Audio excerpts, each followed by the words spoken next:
दोस्तों नमस्कार। फिलहाल आज आपसे बात करने वाले हैं महाकुंभ में हुए हादसे को लेकर। सबसे पहले इस देश का दुर्भाग्य देखिए, जो लोग इस हादसे में अपने को खो दिए उनकी कोई बात नहीं करता।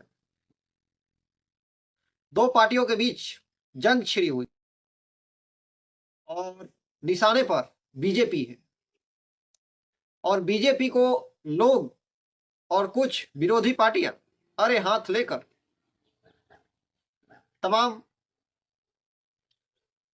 बातें की जा रही और इन्हीं तमाम चीजों को लेकर हम आपसे बात करने वाले। सबसे पहले प्रयागराज के कमिश्नर विजय विश्वास पंत का ये वीडियो देखिए, महज कुछ सेकंड का है। सोशल मीडिया पर लोग ये दावा कर रहे हैं ये वीडियो ठीक घटना से पहले का है, जिसको लेकर इस तरीके की घटना हो। फिलहाल इस वीडियो को आप देखिए और समझने का प्रयास कीजिए। तो आपने ये वीडियो देख ही लिया और आप अंदाजा भी लगा सकते हैं। मुझे लगता है कि शायद यह वीडियो ही इसकी असली वजह हो सकती है, क्योंकि जिस तरीके से ये कमिश्नर साहब बोल रहे हैं उससे यही लगता है कि श्रद्धालुओं में पैनिक सिचुएशन जो है क्रिएट हो गया और इस तरह के भावना उत्पन्न होने की वजह से श्रद्धालुओं में अफरा तफरी का माहौल बन गया। फिलहाल हम आपसे अपील करना चाहते हैं कि आप अगर महाकुंभ में हैं तो आप जहां हैं वहीं से स्नान करें। कोई पैनिक सिचुएशन ऐसा क्रिएट मत करें, शांति से जाएं, शांति से रहें, ये हमारा आपसे अपील है। और शासन प्रशासन की बातों का मान सम्मान करें और जिस तरीके से वहां बताया जाए नियम रास्तों को वैसा फॉलो करें, ताकि इस तरीके का घटना ना हो सके और घबराने की कोई जरूरत नहीं। सरकार वहां तमाम सारी सुविधाएं जो है मौजूद रखी है, इसमें आपको थोड़ा भी पैनिक होने का जरूरत नहीं। सबसे पहले हम बात करेंगे इस मामले को लेकर योगी आदित्यनाथ जी ने क्या कुछ कहा है, सुनते हैं पहले इस वीडियो में। प्रयागराज महाकुंभ में श्रद्धालुजनों की भारी भीड़ है। लगभग 8 से 10 करोड़ श्रद्धालु इस समय प्रयागराज के अंदर मौजूद है। कल भी 5.5 करोड़ श्रद्धालुजनों ने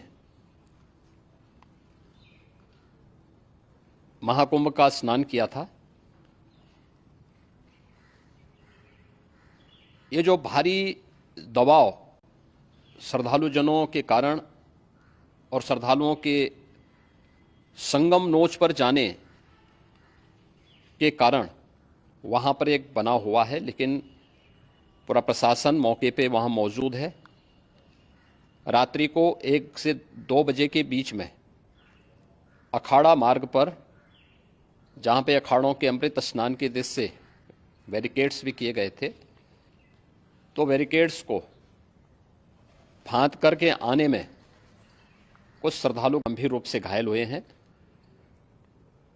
उन्हें तत्काल हॉस्पिटल में पहुंचा करके उपचार आदि की व्यवस्था उनके लिए की गई है। उनमें से कुछ श्रद्धालु गंभीर रूप से घायल हैं। लगातार प्रशासन स्थानीय स्तर पर श्रद्धालुओं की सकुशल स्नान कराने की रीत से रात्रि को कल सायंकाल 6:30-7 बजे से ही मौनी अमावस्या का मुहूर्त प्रारंभ होने के बाद से ही लगातार लगा हुआ है। तो सुन ही लिया आपने। फिलहाल इस घटना को लेकर प्रधानमंत्री नरेंद्र मोदी ने उत्तर प्रदेश के सीएम योगी आदित्यनाथ जी से लगातार फोन पर बात कर रहे हैं और महाकुंभ को लेकर जो भी जानकारी है उन्हें मुहैया करा रहे हैं। तो ऐसे में आप सभी श्रद्धालुओं से हमारा भी कहना है कि आप पैनिक ना हो, जहां रहें वहां अपना उसी घाट के किनारे आप अपना स्नान करें। फिलहाल इस मामले को लेकर प्रधानमंत्री नरेंद्र मोदी का ट्वीट आया है, सुनिए उन्होंने क्या कुछ लिखा है। प्रयागराज महाकुंभ में हुए हादसा अत्यंत दुखद है। इसमें जिन श्रद्धालुओं ने अपना परिजनों को खोया है उनके प्रति मेरी गहरी संवेदनाएं हैं। इसके साथ ही मैं सभी घायलों के शीघ्र स्वस्थ होने की कामना करता हूं। स्थानीय प्रशासन पीड़ितों की हर संभव मदद में जुटा हुआ है। इस सिलसिले में मैंने मुख्यमंत्री योगी जी से बात की है और मैं लगातार राज्य सरकार के संपर्क में हूं। जैसा कि हमने आपको बताया कि प्रधानमंत्री नरेंद्र मोदी लगातार कंटिन्यू सीएम योगी जी से बात कर रहे हैं फोन कॉल के जरिए। तो ऐसे में आप पैनिक ना हो। और अब आते हैं राजनीतिक मुद्दों को लेकर। सबसे पहले हम आपको दिखाने का प्रयास करेंगे, सामने स्क्रीन पे आप देखें, अखिलेश यादव जी का ट्वीट आया है जिसमें उन्होंने क्या कुछ लिखा है उसके बारे में थोड़ा आपको सुनाने का प्रयास करूंगा। सुनिए उन्होंने क्या कुछ लिखा है। महाकुंभ में आए संत समाज और श्रद्धालुओं में व्यवस्था के प्रति पुनर्विश्वास जगाने के लिए ये आवश्यक है कि उत्तर प्रदेश शासन प्रशासन के स्थान पर महाकुंभ का प्रशासन और प्रबंधन तत्काल सेना को सौंप देना चाहिए। विश्व स्तरीय व्यवस्था करने के प्रचार करते हुए दावों की सच्चाई अब जब सबके सामने आ गई है, तो जो लोग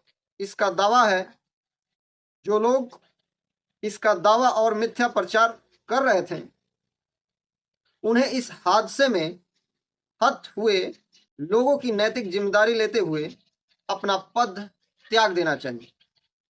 तो इस तरीके से अखिलेश यादव का ट्वीट आया है जिसमें वो बोल रहे हैं कि महाकुंभ का जो प्रबंधन है उसे तत्काल सेना को सौंप देना चाहिए। पहले इनकी ट्वीट से ये आप जानिए कि कितने ओछी ये ट्वीट किए हैं। सेना को कब सौंपा जाता है? ऐसा कौन सी इस देश में आपदा आ गई है कि सेना को सौंपने की बात की जा रही है? जरा सोचिए। आगे हम इनके ट्वीट का जवाब और भी हम देंगे। फिलहाल आगे अभी इस वीडियो में बने रहे। उसके बाद देखिए राहुल गांधी जी का भी ट्वीट आया है। उन्होंने स्क्रीन पे आप देखिए क्या लिखे हुए हैं। प्रयागराज महाकुंभ में भगदड़ के कारण कई लोगों की मौत और कईयों के घायल होने की खबर अत्यंत दुखद है। शोकाकुल परिवारों के प्रति अपनी गहरी संवेदनाएं व्यक्त करता हूं और घायलों के शीघ्र स्वस्थ होने का आशा करता हूं। इस दुखद घटना के लिए कुप्रबंधन, बद इंतजामी और आम श्रद्धालुओं की जगह वीआईपी मूवमेंट पर विशेष ध्यान होना जिम्मेदार है। अभी महाकुंभ का काफी समय बचा हुआ है और कई महास्नान होने हैं। आज जैसी दुखद घटना आगे ना हो इसके लिए सरकार को व्यवस्था में सुधार करना चाहिए। वीआईपी कल्चर पर लगाम लगानी चाहिए और सरकार को आम श्रद्धालुओं के जरूरतों की पूर्ति के लिए बेहतर इंतजाम करना चाहिए। कांग्रेस कार्यकर्ताओं और नेताओं से अनुरोध करता हूं कि पीड़ित परिवारों की मदद करें। फिलहाल इन्होंने वीआईपी मूवमेंट को लेकर बात किया। आप समझते ही हैं कि राहुल गांधी जो है उनका किस तरीके से एक धर्म विशेष के लिए उनकी पार्टी जो है कार्य करती है। और जब कांग्रेस की और अखिलेश यादव की जब सरकार थी यूपी में, तब क्या कुछ हुआ था उसके बारे में भी हम इस वीडियो में आगे जिक्र करेंगे। फिलहाल अब चलते हैं मुद्दों पर। सबसे पहले इस घटना के बारे में तो आपने जान ही लिया कि किस तरीके से घटना हुई। आप कुछ तस्वीरें भी देख सकते हैं। तस्वीरें ऐसे हैं, कुछ बता नहीं सकते, दिखा नहीं सकते। फिलहाल इस हादसे में 17 लोगों की जान जा चुकी है और 50 से अधिक घायल हैं। अब चलते हैं 2013 में। मौनी अमावस्या का दिन था 10 फरवरी 2013। उस समय अखिलेश यादव की सरकार थी उत्तर प्रदेश में। तब महाकुंभ का प्रचार किस तरीके से हुआ था वो आप सोच ही सकते हैं, और अब का जो महाकुंभ है उसके लिए कितना प्रचार हुआ वो भी दोनों में आप तुलना कर सकते हैं। फिलहाल हम आपको ये बता दें कि महाकुंभ में बहुत ही कम लोग उस समय गए थे और उतना प्रचार भी नहीं हुआ था। उस समय का जो दावा बताया जा रहा है कि लोग खूब से खूब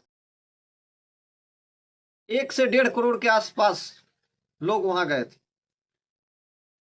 लेकिन अभी का आंकड़ा देखिए, सिर्फ एक दिन में 8 से 10 करोड़ लोग महाकुंभ में चल गए थे डुबकी लगाने के लिए, स्नान करने के लिए। कांग्रेस और सपा की सरकार के समय महाकुंभ की उस समय की स्थिति ये थी, और आज की महाकुंभ में जिस तरीके से श्रद्धालुओं का प्रेम उमड़ा अपने धर्म के प्रति, उसके लिए सबसे पहले श्रेय जाता है तो वो है उत्तर प्रदेश के योगी आदित्यनाथ, जिन्होंने बाकायदे हिंदू धर्म को वो सम्मान जो कुछ वर्षों से, जो हिंदू धर्म एक इस देश का बहुसंख्यक है, लेकिन उस देश में अल्पसंख्यक जैसा उसी लोग के साथ बर्ताव किया जा रहा था। लेकिन वो सम्मान जो कुछ भी मिला वो योगी आदित्यनाथ की ही बदौलत मिल पाया। 2013 में जब अखिलेश यादव की जब सरकार थी तो महाकुंभ का जिम्मेवारी जिस व्यक्ति को दी गई थी, वो व्यक्ति कौन था उसके बारे में भी आप जान लीजिए। उस व्यक्ति का नाम था आजम खान। और आजम खान किस धर्म से ताल्लुक रखते हैं जरा सोचिए। उनका कोई हिंदू धर्म से कोई वास्ता नहीं था। हिंदू धर्म को कितना जानते थे वो। महाकुंभ क्या होता है उसका एबीसीडी कुछ भी मालूम नहीं था उन्हें, लेकिन उस व्यक्ति को महाकुंभ की जिम्मेदारी दे दी गई। जरा सोचिए नतीजा क्या हुआ। नतीजा ये हुआ दोस्तों कि वहां लोग जो है, सबसे पहले बताते हैं, उस समय मॉरिशस के प्रधानमंत्री पहुंचे थे। तब उस समय मॉरिशस के प्रधानमंत्री नवीन राम गुलाम थे, और उन्होंने उस महाकुंभ से उस गंदगी को देखते हुए वापस जाने का फैसला किया। वहां शौच, खुले में शौच, मतलब शौच करने की वहां कोई व्यवस्था नहीं, जिसका नतीजा क्या हुआ कि लोग खुले में शौच गए थे। काफी गंदगी, मतलब गंदगी से भरा हुआ था। और इसी को देखते हुए उस समय मॉरिशस के जो प्रधानमंत्री थे वो वापस रिटर्न हो चुके। लेकिन वो आज का तुलना कीजिए, तमाम बुनियादी सुविधाएं हैं, जिस तरीके से वहां व्यवस्था की गई है वो काफी काबिले तारीफ है। और अगली बात करेंगे, जब 2013 में अखिलेश यादव की जब सरकार थी तब भी 36 लोगों की जान गई थी, अभी प्रयागराज के रेलवे स्टेशन पे। न्यूज का आर्टिकल आप सामने देख रहे हो। तब उस समय वो हादसा उनको नजर नहीं आया, तब उस समय उन्हें इस्तीफा देना याद नहीं आया। लेकिन आज जब इस तरीके की महाकुंभ में इस तरीके की घटना हुई है तो सेना का बोल रहे हैं कि सेना लगाना पड़ेगा, सेना लगाना चाहिए, सेना को जो है जिम्मेवारी देना चाहिए प्रबंधन का। और जो इस प्रबंधन का जो मेन ब्रांड एम्बेसडर है उन्हें अपने पद से इस्तीफा देना चाहिए। इस तरह की राजनीति हो रही है। जरा सोचिए कि इस तरीके से राजनीति से क्या इस देश का भला हो सकता है? फिलहाल इस घटना को लेकर आप क्या सोचते हैं? अपना राय कमेंट में लिखना ना भूलें। फिलहाल आप देख रहे हैं जनता जागृति न्यूज और मैं हूं राजन कुमार मिश्रा। आज के लिए इतना ही। जय हिंद, जय भारत।